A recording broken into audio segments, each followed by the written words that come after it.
BNP chairperson Begum Khaleda জিয়ার আগামী নির্বাচনে অংশ নিতে কোনো আইনি বাধা নেই বলে জানিয়েছেন অ্যাটর্নি জেনারেল মোহাম্মদ আসাদুজ্জামান। দণ্ডপ্রাপ্ত হলে শেখ হাসিনা সহ আওয়ামী লীগের নেতারা নির্বাচনে অংশ নিতে পারবেন না বলেও জানান তিনি। সকালে এফডিসিতে এক অনুষ্ঠানে এসব কথা জানান অ্যাটর্নি জেনারেল। বলেন, ভোটাররা নির্বিঘ্নে পছন্দমতো প্রার্থীকে ভোট দিতে পারলেই হবে অন্তর্ভুক্তিমূলক নির্বাচন। সেখানে আওয়ামী লীগের অংশ নেওয়া বা না নেওয়া মুখ্য নয়।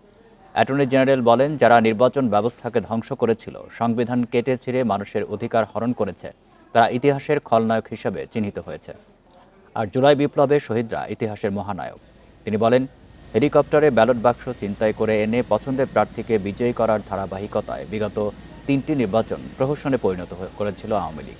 তাদের আইনের আওতায় এনে দৃষ্টান্তমূলক শাস্তি দিতে হবে।